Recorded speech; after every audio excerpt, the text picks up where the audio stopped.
The heart, which I define as your will, your spirit, your soul, the deepest part of you where your greatest fears are, greatest dreams are, that's the part that needs the most training. Inner excellence is really about pursuing a life that matters, a life of meaning and fulfillment and deep, enriching relationships where you're learning and growing, and especially facing your fears. Fears in general, it's a very self-centered thing. And the biggest challenge that we have in performance and in life is getting in our own way. Our own thoughts are really hurting us. Let me just do the 70% version because it's less risky. So I call that self-centeredness, this constant thinking about self, walking in this self-protection, self-concern, because when we're at our very best, there's no self-protection or self-concern. There's no thoughts about self whatsoever. And so when you're completely selfless, then you're fearless. If you want to build anything great, a life, a business, a home, whatever it is, you're going to have to be willing to face uncomfortable feelings and to be willing to fail and be willing to look foolish. Because if you're not, for example, willing to fail or look foolish, then your options are very, very limited.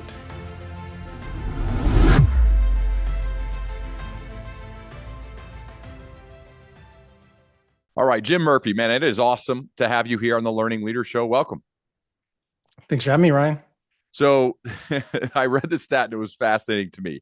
The first 11 days of 2025, your book, Inner Excellence, sold about 25 copies. So about, maybe 2 a day or a little bit less than that. Then January 12th hit. What happened on January 12th and what happened after that?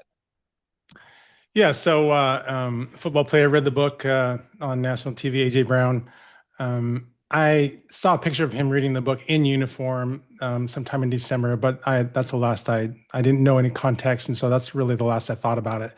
I just thought, wow, that's really cool. And then I'm actually in downtown Dallas in a hotel room watching a different football game, the bowl game between Penn State and Notre Dame. And then I look at my phone and I see a bunch of texts. And then someone says, hey, you got to check out the Packers Eagles wildcard game. And then that's when I saw, along with everyone else, what was going on. And then what happened in the following days after that? Well, right away, it was just like an onslaught of messages, emails like that. There's no way I could keep up with. It was the first TV station that contacted me was Good Morning NFL, and he said, "Can you get a book to me tonight?" This was Sunday night.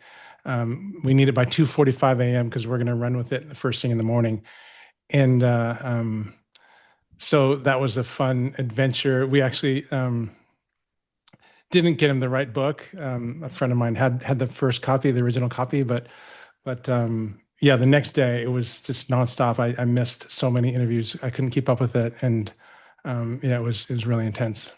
I had also read that AJ Brown and you had no relationship prior to that moment. He just liked your book and just liked to read it, but then you have since talked. What was it about Inner Excellence that resonated so much with him, and how has it been since seeing that moment for you and his relationship?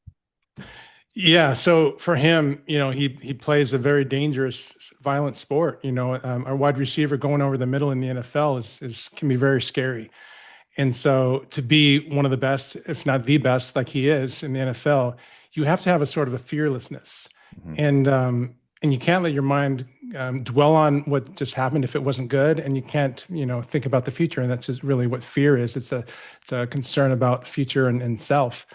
And so Inner Excellence is really about having a clear mind and unburdened heart and teaching you how to do that. And so, I think that really resonated with him. And that's why he was bringing it to every game to help him get centered and after every drive to get re-centered and focus on how he wanted to feel and who he wanted to become and what was most important. You brought up fear, and I want to go a little bit deeper on that. We all have that in our lives. We all have different ways of dealing with it.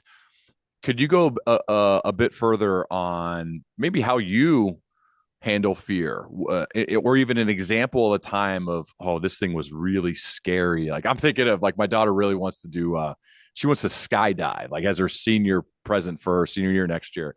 And I'm like, I don't want to do that. I'm scared, but I kind of want to bond with her in that way because she really wants to do it. So I'm really scared. So maybe that's a bad example, but it's the first thing that popped in mind when I thought of being like really fearful of something. So tell me more about fear and how you manage it, how we all can better manage it. Yeah, so it's a great question. So one of the first things I do with clients is help them understand how fear works, how the mind works, and especially the subconscious that's running our life and our lives, and what your heart deeply wants. And so the heart, which I define as your will, your spirit, your soul, the deepest part of you, where your greatest fears are and your greatest dreams are, that's the part that needs the most training. And inner excellence is really about pursuing a life that matters, a life of meaning and fulfillment and deep, enriching relationships where you're learning and growing, and especially, like you said, facing your fears.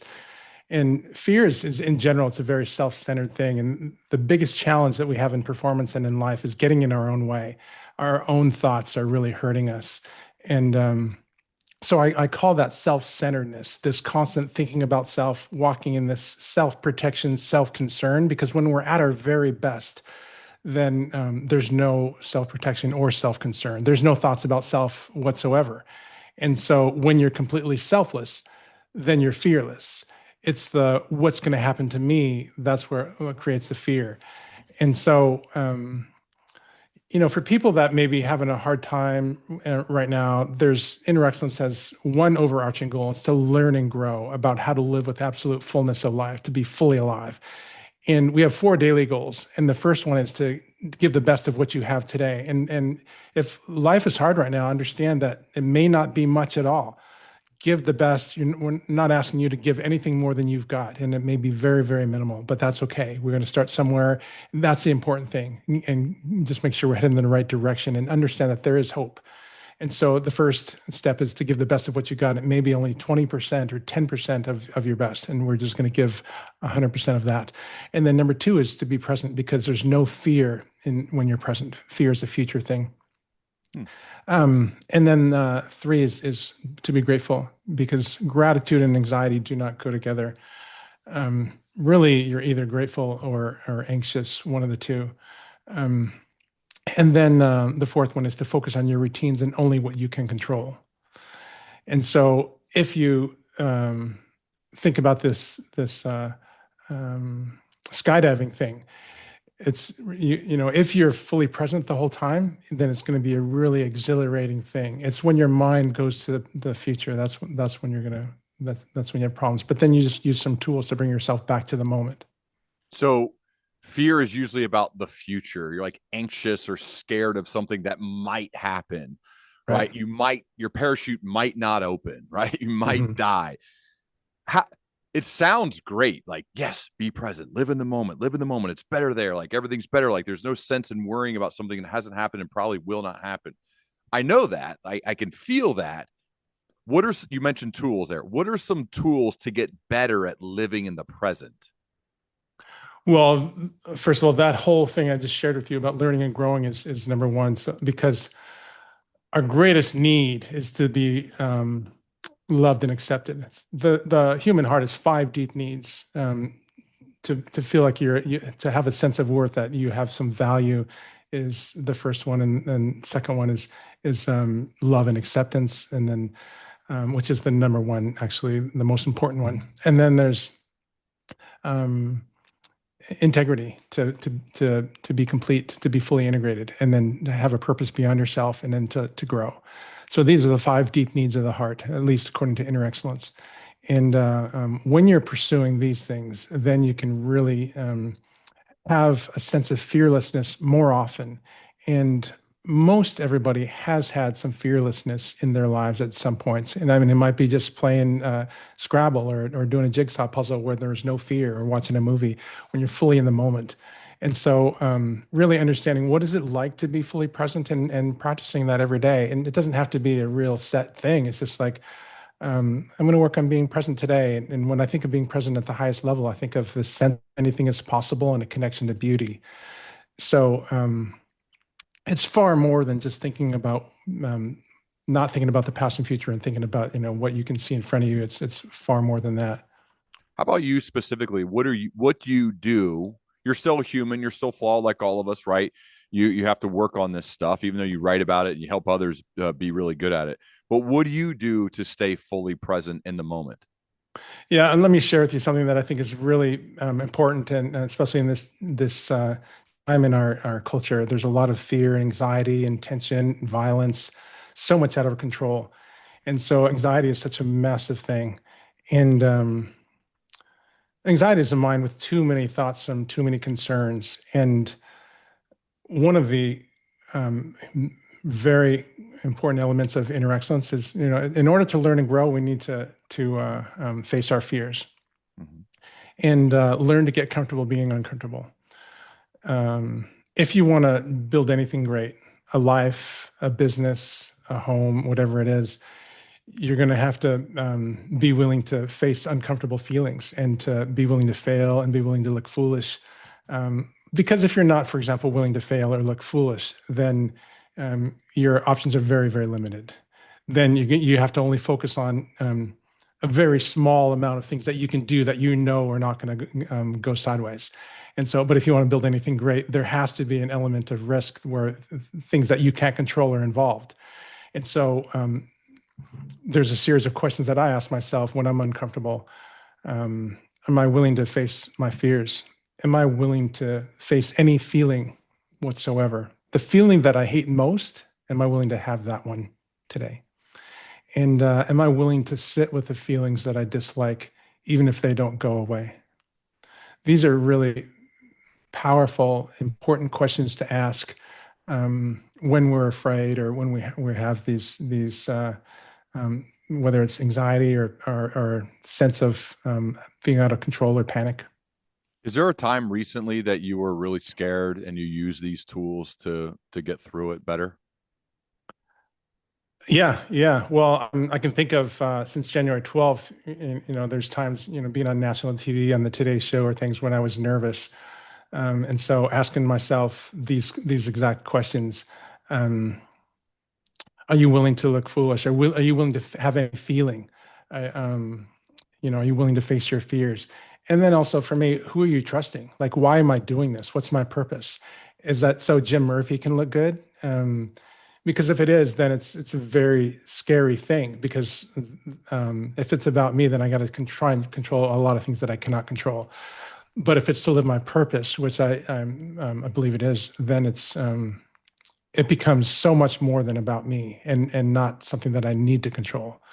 Like the Today Show was exciting, and really I just said, God, it's up to you. Like if this goes great, that's obviously that's what I would like. But if I say the wrong thing or forget, my mind goes blank, and I was battling jet lag and just interviews and lack of sleep and just intense barrage for months, and then the Today Show. And so a number of things could have gone wrong, and in fact, they asked a couple questions that were not on the script, and so that could have had me, kind of go blank. But God took care of it, so it was great. Mm. I what is conjuring up these feelings and ideas for me is you're a professional athlete. I played sports. My sport was football. Played in high school, college, a little bit after college, and when I was at my best, I was almost like unconscious. I just let it rip. I played quarterback, and so you got to take shots. You got to take chances in order to accomplish big things. There's almost never perfect windows or your guys wide open, all that. And when I was at my best, though, I almost wasn't even thinking. I was just responding to the moment and Hmm. relying on instinct and letting it rip. Like that's what my good quarterback coach would always say is you got to let it fly, man. Let it rip. And I feel like there's some inner excellence in that coaching. I'd love to Yeah. hear your thoughts on this idea of almost performing. I do it now, like in keynote speaking, where I'm at my best on stage when I just let it rip and just go for it without this fear of maybe looking stupid or trying to joke or going big for the open, anything like that, where you're like, let me just do the 70% version because it's less risky. That version, by the way, Jim, as you know, is never good. Never. Like it's either 100 and you're going to flop or 100 and it's awesome. And I think that relates a lot to the stuff you write about in inner excellence. I just wanted to get your take on that. So you're saying when you're at your best in football, there was no concern for self, there was no self-consciousness, right? You were saying that there was this absence of thoughts about self. Is that right? You're almost not even like thinking at all. I mean, you're just like playing. You're just in the moment, again, present, and your instincts take over your practice, right? We rep this stuff to death, just like AJ Brown and all those guys do, and you just react, you just go without Hmm. even thinking about That's it, you right. know? So you mentioned playing. That's a Yeah. very powerful word. So inner excellence is really revolves around three key areas that you can think of as BFF, best friends forever: belief, freedom, and focus. Hmm. So belief is a subconscious comfort level with what you feel is possible in your life, and everyone has beliefs in every area of their lives, and they all come with limitations. And so inner excellence is really about understanding how to expand what you believe is possible in your life. Hmm. And then freedom is probably the number one thing that people ask for the most. When we dig deep into what they want most in their life, that's the number one most common answer, and it's also the number one thing that's lacking the most in athletes and in anyone trying to accomplish anything is a lack of freedom, um, lack of ability to play like a kid, and focus to be fully present in the moment. Inner excellence is really an in-depth system. And how do you become fully present in the moment and be able to play like a kid, like and have that sort of joy, and believe that anything is possible? Okay, how do we do that? One's big. I think freedom is hard as you get older. I mean, you're further away from being a kid, I guess, as I'm thinking out loud here with you, Jim. But I found the moments when I have a team of coaches I work with now that are a part of my team, and we go out and do stuff together. And I think when we are at our best, we are joking, we're making fun of each other, we're acting like we did when we were kids. Like even with our clients, we're acting like that with them. Now we get serious about the work and helping people and making sure they're maximizing people and their leaders are getting better. That's a big deal to us, and we take that very seriously. But we don't take ourselves very seriously. It's constant joking, constant kind of screwing around at times when like because it's just more fun to live that way, I guess. I'm Mhm. curious about how you help people gain more freedom and feel more like they're a kid again. Yeah, well, what happens is people get way too caught up in things that they want and can't control, and Yes. it's because of our deep need for love and connection, and then we have a subconscious mind that's always trying to bring us closer to what our beliefs are. But we have this ego that, as I define it, is a part of our mind that's always threatened, always comparing, and never satisfied. And Hmm. so the ego is constantly saying, um, look, if you screw this up, you're going to get your worst nightmare, which is rejection. Nobody's going to love you. No one's going to follow you. Everyone's going to shun you. And so it's hard with this ego to navigate. And in order to have freedom, we need to simplify our lives and focus it on an overarching purpose for your life. Because especially in today's culture, when there's so much coming at you, so many ideas, so much information, if you don't have a clear purpose for your life, then you're going to be constantly looking over your shoulder. What about this? What about that? Oh, I should try this. I should try that.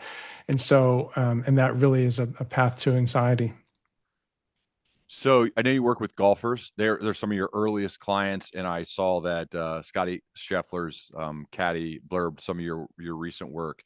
I was watching Rory McIlroy, who's kind of in a weird spot right now. If you follow golf, and I know you do, Jim, but if just people in general follow golf, he wins the Grand Slam and wins the Masters, and it's kind of spiraled a little bit afterwards. And they interviewed him after he made the cut in the U.S. Open, and he needed to birdie like the last two or three holes or something like that in order to hit the cut on the number.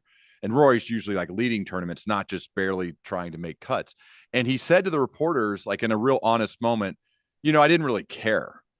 Like I didn't even know if I wanted to be here for the weekend. So I was like, I just kind of like whatever. And by doing that, and he goes, and when you do that, like it's like frees you up and you play easy. And I was like, Roy, do Mhm. you understand what you're saying right now? Like he birdied the last few holes in order to hit the cut on the number, and he openly admitted because he didn't care because he wasn't sure Mhm. if he wanted to be there for the weekend and actually make the cut. What do you make of that?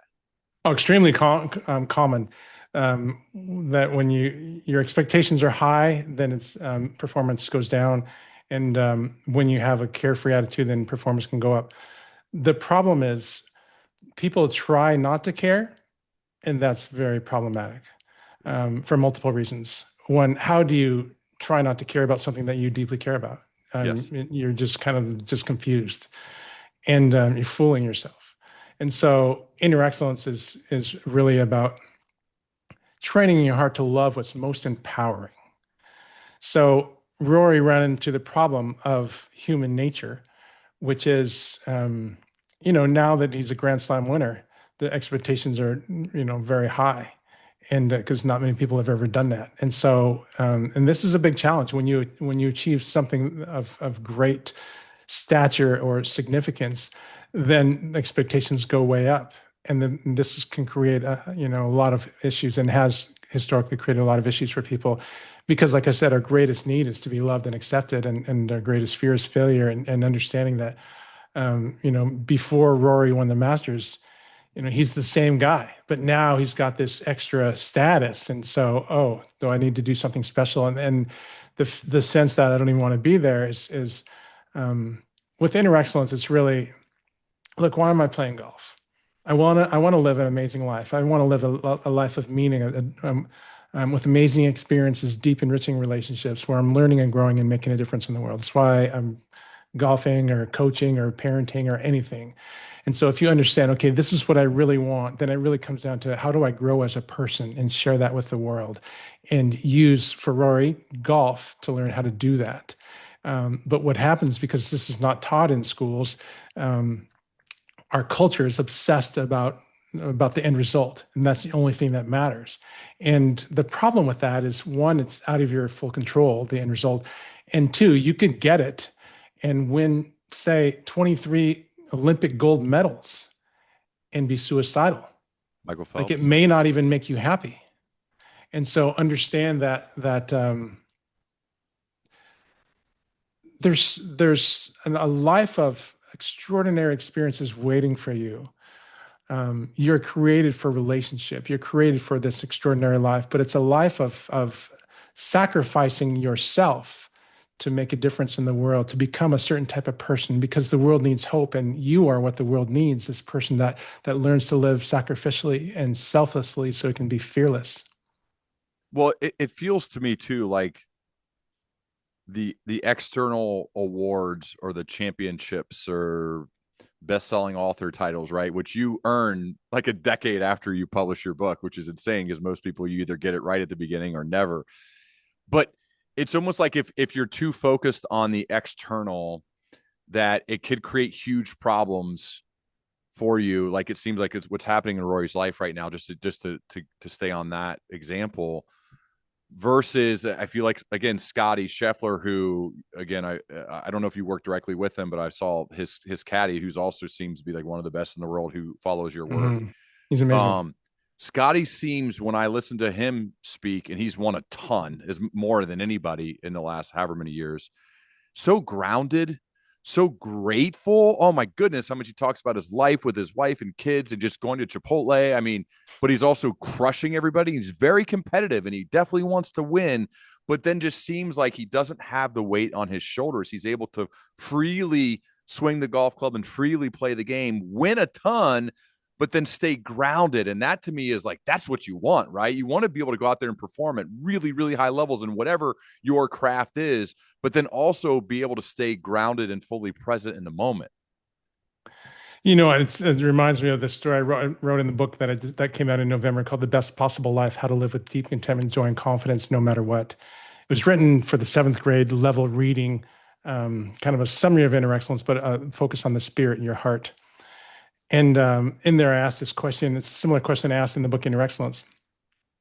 Would you rather own a $10 million house on the water, fully paid off, or would you rather live in an apartment with no savings ever for the rest of your life, paycheck to paycheck for the rest of your life, but be guaranteed a life of amazing experiences and deep, enriching relationships where you're learning and growing, and filled with peace and joy every day the rest of your life? Which would you rather have? And I know for me, the vast majority of my life, I for sure would have picked the house, because I'd never had much anxiety, and like free, multi-million dollar house on the water, of course, versus living in an apartment and have good feelings, like that's a no-brainer. That's what I would have chosen most of my life. Really? Really? Would you Yeah. really have chosen that? Oh yeah, for sure. And I think every teenager would too, like probably 95%. Teenager, but like, And as you most go, adults. you think so? Yeah. I feel Not, like as you grow, you realize the priceless elements of loving relationships and cool, enriching experiences. don't forget about the living paycheck to paycheck in an apartment with no savings. Yeah. Yeah. I mean, it's hard to because we You don't think most live of that. your friends would choose that?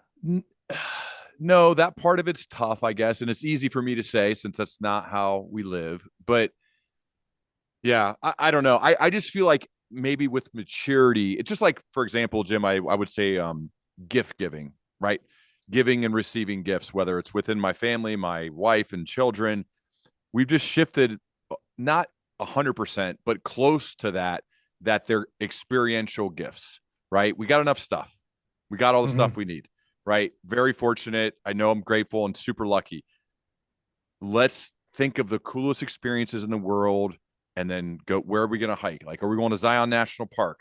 Are we going to the Taylor Swift concert? Are we like, what are we doing? That to me, or just for a walk in the park, doesn't cost any money, like that's an amazing family experience. To I don't know, and I think it's easy for me to say this now, maybe because I'm older. I've had some years to get a lot better at this, but to me, I feel like this podcast has actually probably helped. The relationships and experiences beat everything. The only Everything. challenge is that you wouldn't be able to do that anymore. Those experiences. What do you You mean? could go with no savings. You can go to the park, but you're not going on vacation.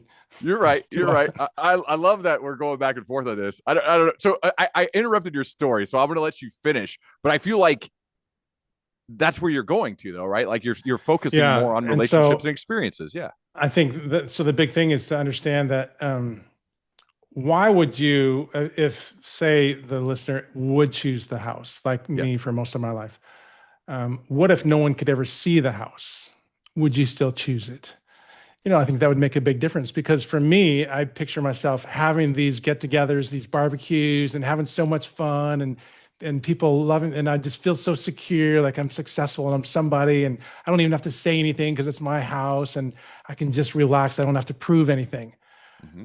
But if I'm inviting people over to a little apartment that's maybe rent controlled or whatever, and I'm driving an old beater car, am I gonna? And then it's a weird dynamic, right? It's interesting, but the point is, what Inner Excellence is I help people go for what they want most. We go directly for it. A life of amazing experiences, deep, enriching relationships where they're learning and growing and making a difference in the world. And the cool byproduct is um, that's the best way to develop world champions. My friend Brooke Cups, his purpose in life is to help people strive for excellence over success, and he would define success as a comparison with others and living by what society says you should do. The Instagram world, excellence is within yourself, your core values, your purpose, your the critical behaviors that make those core values correct and true, and be solely focused on that, like maximizing your own potential. And so I'm curious how you would that dichotomy of excellence versus success. I know that's our definition, not yours, but like there is some similarities here of this intrinsic, internal to you, your own definition of a good life of success on your terms, not what society or social media would say is quote success. I think right away I think of being living a selfless and therefore fearless life. Mm. Um, One more thing I wanted to talk about with the regards to having this quote successful life of status and multi-million dollar house versus having amazing experiences but not having anything that would look successful. There's a I believe that love is the most powerful force in the universe. It's what holds the stars in place and spins the earth, grows the grass, and it's our deepest need and our greatest desire, our greatest power, perfectly fearless. Um, and there's joy comes from love, and there's so much strength or so much love that comes from weakness that cannot come out of strength. And I think that's maybe similar to that idea of living in an apartment paycheck to paycheck, is because when you have a lot of money, one of the things that it allows is you don't have to rely on others. It can create this isolation, and I think you see that a lot of with people that have a lot of resources. Is it becomes kind of an isolating life, because it's easy to forget that we're created for relationship, and it's our number one need is to connect with others, because love and acceptance is our greatest need. And then you can think about the greatest punishment in prison is to be separated from others. So, Well, it's funny you see these people who maybe start a business and they grind hard for however many years, and then maybe they exit, they sell the business, and they get paid $1 billion, right? And then so everyone's like, wow, there they go, retire to the beach, have 6 houses, do whatever you want. And then that same person is back to starting a new company in like 2 months, 3 months, 6 months later. Well, because you got to have a purpose, you got to have a reason to get out of bed. It literally it might have been cool for a week or two for those people, or maybe not even that long, and then you got to get back to like, wait, what am I here to do? What was I put here to do? And without a purpose, without a reason to get up and do something, as you mentioned, Michael Phelps like thinks about killing himself after 23 gold medals and all the crazy stuff. And there are countless stories of that. It's why like the lottery winners struggle so much. You did nothing to earn it, and you don't have purpose afterwards, and you probably got people coming after you for stuff. So I that to me is everything. Is like, it feels like inner excellence in what you do, and from everything I've done leading up to this, to study to get ready for this conversation, is helping people find like true purpose and being focused on the moment to do the thing. And by doing that, that's going to lead to fulfillment and gratitude and love and joy. And that's really what we have to aim for, right? Not just earning a certain dollar amount, but what are we actually here to do? yeah, I mean, and I never tell people what to do. I just try and make sure I ask a lot of questions that help them understand themselves, what they really want, and then I try and help them get it. Um, And so I just know that if you're like me, obsessing about the results, like with Inner Excellence and my professional athletes, we never talk about results. It's just in the beginning of the year, we talk about goals, but it's about getting better every day and understanding, what am I trying to get better at? We got the 5 skills of belief and competing and with freedom and passion and controlling your physiology and learning to be present and adapting to any situation. Everything falling under the 3 categories of belief, freedom, and focus. So we're working on that every day and living a life of purpose and simplifying our lives so we can have that sense of freedom. Do you set goals? Do you have like external based goals? Well, when I work with somebody, it's always I ask them, what has worked the best for you in the past? When you've set external goals, has that helped you or hurt you? Um, And if it's helped them, then we do it. Like when you're talking about like baseball to hit 300 or whatever it is, it's hit some number. If it's helped them, then we do it, and then I monitor it and see how it's helping them. Some people it makes them anxious and hurts their performance, and some people it helps. But either way, our number one goal is to get better every day and understand that today is the most important day. It's not Sunday on the Masters is not more important than today. How do you measure if they're getting better each day? Well, that's a good question. Is well, what are we trying to get better at? Right. And So what are examples of things that people want to get better at, and then how do you measure that? well, people come to me and it's like they're coming for superficial things that may or may not make them happy. Like even winning an Olympic gold medal or being world number one may not make you happy. And happiness I define as a positive temporary feeling based on what's happening. You get some good circumstance and you feel happy. If the circumstances are bad, you don't.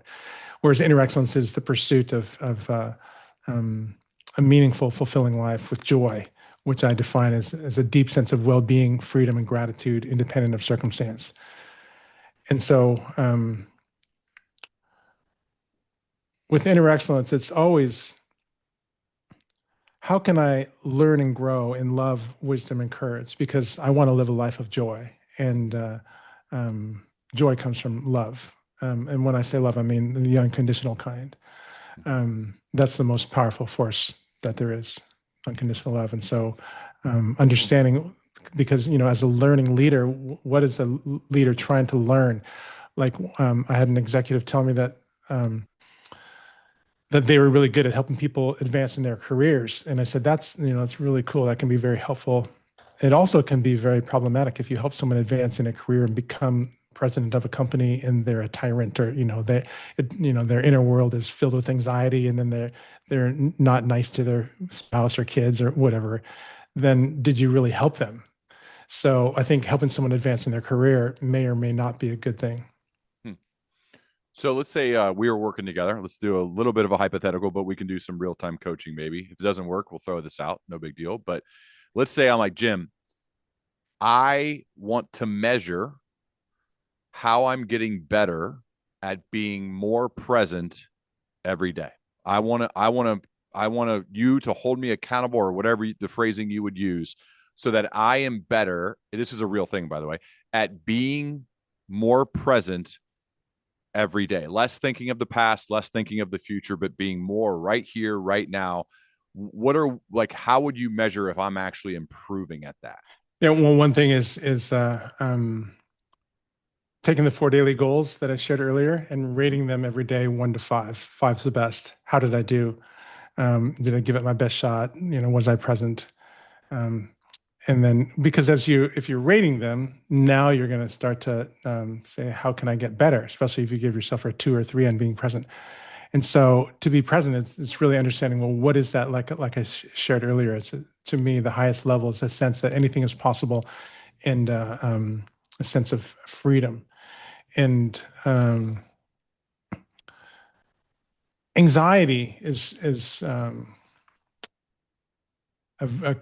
kind of a clear sign that someone is not very present. Now, there can be biological issues that cause that, but for most of us, for example, anxiety comes from a mind with just way too many thoughts, from too much clutter, too much information in their head, especially too much negative things in their head. So if someone had anxiety, I would really work with them on making sure that they're only putting into their head things that are empowering and according to their goals and dreams and values. Is being fully present something that you're really good at? Um, I've never even said I'm good at inner excellence. I don't. I wouldn't say I'm very good at it. I'm saying it's something that I want to be really good at. Yeah. Really? You're studying it, you're teaching it. By teaching it, I feel like it would kind of rub off on you. Is that, you know what I mean? Like, Yeah. you don't feel that? Um, I guess you can say, like you said, how do we measure that? And a sense of peace and joy is one way to measure that, because fear and anxiety is this past future orientation. What about this? What about that? And God's really blessed me with a lot of peace and joy, and so super grateful for that. You have this really calm aura and presence. Your voice just feels at ease. I feel good and cozy and comfortable just Mm. talking with you. Mm. Is this just how you've always been? You're born this way, or is this like a a, a thing you've had to work on and develop? Well, no, I was the biggest challenge I have is self-centeredness, and if some people who know me think I'm self-centered now, you should have seen me 10, 20 years ago, or when I was 21. Yeah, it was not pretty. And so my purpose is to share God's love, wisdom, and courage with athletes and leaders around the world. And so it's something that I think is so important for everyone to have a clear purpose, and that something that they can devote their life to, and something to think about when the first thing when you wake up and last thing you think about before you go to bed. Inner excellence is really a series of habits of thought and action that you do every day to live according to your purpose. And so that means having clear routines and a clear system and how to do that, because otherwise you're going to get caught up in things that you want and can't control, and anxiety is going to be always near. I think it's really cool that people who know their purpose, it's almost always focused on how they help other people. And that the same with you. Like it just seems like it's always focused on how they can help other people. That's what most people who have a clearly defined purpose and actually live it out, it's focused on others. Yeah, that's good awareness. If you have, say, you have a goal that you want to win a gold medal or achieve something, I wouldn't really call that a purpose, or you want to be the best at something. I would just call that a goal. So for me, the most powerful purposes are based on the most powerful thing in the universe, which is love, and love is sacrificing yourself for someone else. And so I think that's why you notice that. You're not married, are you? Not yet. Not yet. Do you think you're on that path? Well, if there's any potential suitors watching, then maybe send me a message. You don't have kids either? No, No. never been married. Came close Is once. that something you want to do? Do you want to be married? Do you want to have kids? Um, there's a lot of things that I would like to have, and um, what I want most is to make a difference in the world and to take these resources, especially that I've been given the last few months, and make a difference around the world and share that with as many people as I can. And if I have, and I have some amazing people around me that I'm doing that with. If I had someone even more special to do it with, that'd be cool too. Well, part of the reason I asked about being a dad is because the dedication of your book is one of the people is to your dad, Donald C. Murphy. You said he's the one who greatly influenced me to think deeply about what to love and what to let go of. I love you. See you soon. And I also read your dad worked on the Apollo 11 mission, the one that helped us land on the moon, which is pretty awesome. Can Mhm. you tell me more about your dad and what he taught you? Yeah, he was very intense with his. He really wanted to learn, and he was really big on community. And we had foster kids growing up that he took in, and um, he grew up in a strict Catholic household, and there wasn't a lot of love in his childhood. His dad died when he was a kid, and stepfather was pretty harsh. Um, and he left high school, dropped out of high school to join the Air Force, and was did some amazing things in his life. And he was constantly challenging me on how to think about things, and that was really shaped me a lot. And his devotion to discipline and learning was really important, impactful. Hmm. Wow. Additionally, you've also moved to Spain, right? Another part of the world. I was fascinated to hear that. Spain's also on my mind. One of my daughters is on a 10-day trip. She's in the middle of it right now. I miss her terribly, and it's hard. So I was like, wow, you're in Spain. She's in Spain. And so I'm curious, what is it that made you want to move to Spain? Yeah, I want to share inner excellence with more people around the world, and so I'm so excited that now it's going to be in about 26 languages so far. It's going to be in Spanish in Spain July 17th, and then I think in Mexico in August or September. But I want to become fluent in Spanish for sure, and then Japanese after that, and because I want to make a bigger difference, and really want to work with people that are lacking resources and help them. Like we get to do with YWAM and the Inner Excellence Freedom Project, building houses in Mexico.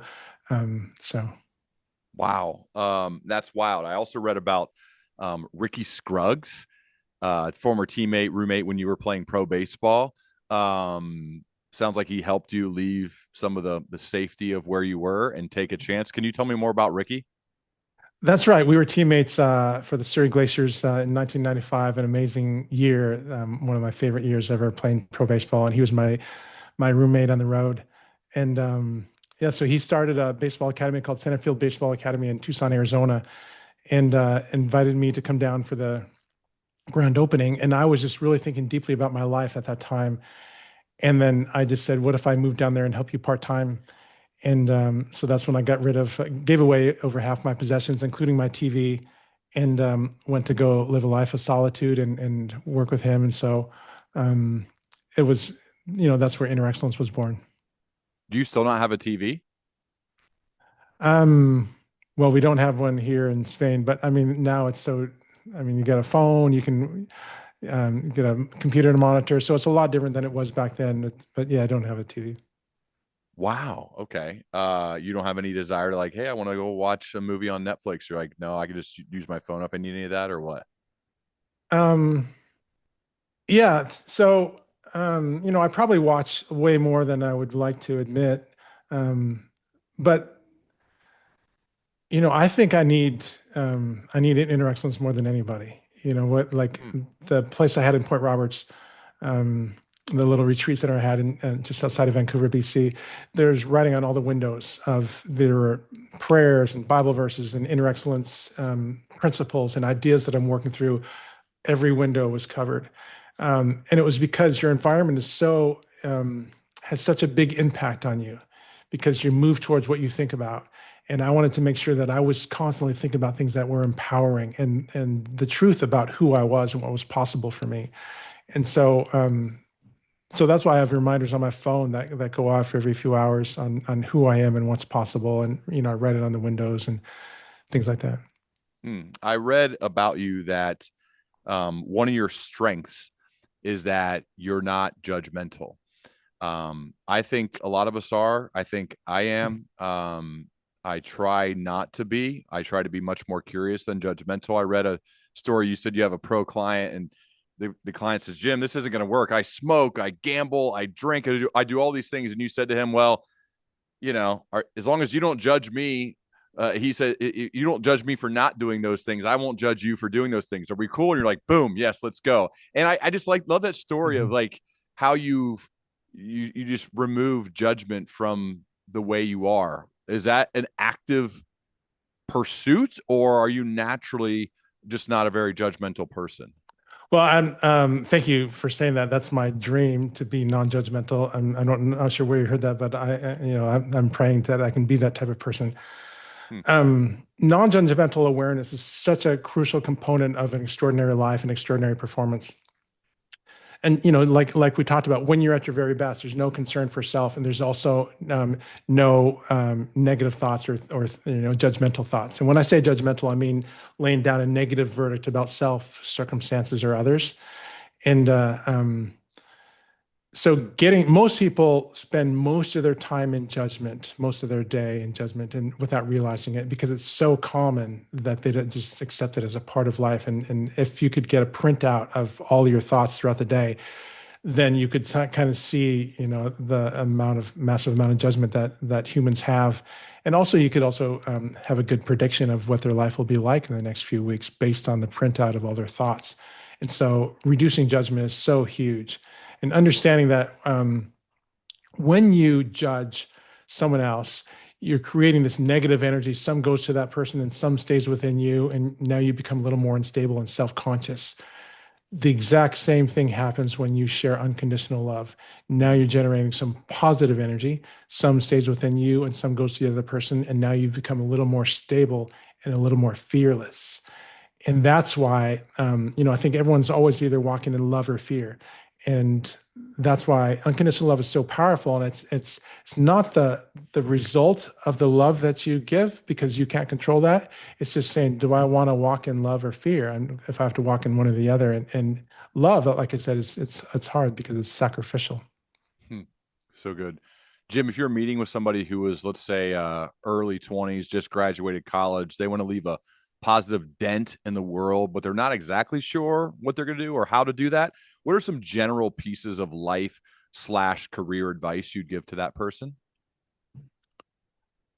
Well, I think about legendary Eagles coach Dick Vermeil, and he said that when you're coaching somebody, coach the person first and then the sport. Like a tennis player is a person first, then a tennis player, and a football player is a person first, then a football player. And so the reason I bring that up is because I think understanding like you may not know what you want to do with your life right now, but the by far the most important thing about you is who you're becoming and what you believe. And beliefs are feelings. And so, what I want and hope for everyone that watches this is that when they come to a stoplight, when they come to a solitary moment in their life, that they have a sense of freedom and beauty, and then that they go to this sense that anything is possible. And I feel that that's probably pretty rare because most people have minds that are very cluttered because of all that's out of their control and trying to control what they cannot.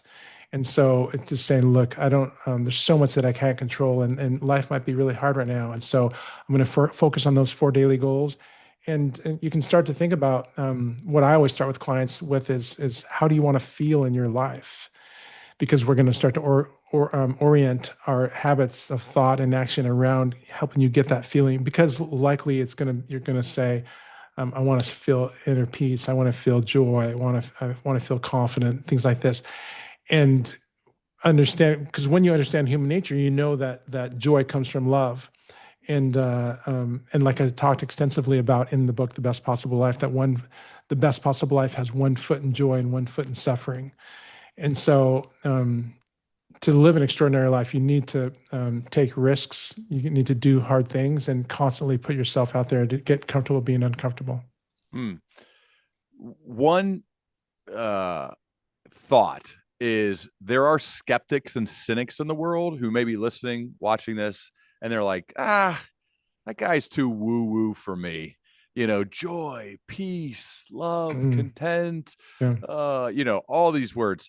I love it, honestly, but I know that those people exist. I'm that person sometimes. What sure. what do you say to the cynics of you and Yeah, this way of thinking? How do you respond to that? it's a good question. Well, first of all, since I started the Inner Excellence, 15 years ago or so, the majority of my clients have the best year of their careers, our first year together, or the best year in the last 5 years. And then also, there's been multiple world number ones, world champions, etc. And so, I get paid to help people perform better. I'm not paid to help people feel better. And so, I travel all over the world to help people perform better, not feel better. Hmm. It's just that's the way that I do it. You need to understand if you want to be the best performer that you can be, it's going to take inner strength. Inner Hmm. strength and inner peace are highly correlated. And how do you get that? It's closely related to gratitude. If you want to be able to create inner peace, gratitude is directly related. And you can learn to be grateful by focusing on the smallest gifts that you're given each day. Boom. I love it. Thank you so much, man. The book's called Inner Excellence. If you're a football fan, you've already seen this all over the place when AJ Brown was reading it during a game in the locker room. Tom Brady talked about it. A million other people did too. And now I have the author, Jim Murphy, on the show. I really appreciate you being here. And Jim, I would love to continue our dialogue as we both progress, man. Thanks for the great questions. Love being here. Awesome. Thank you so much.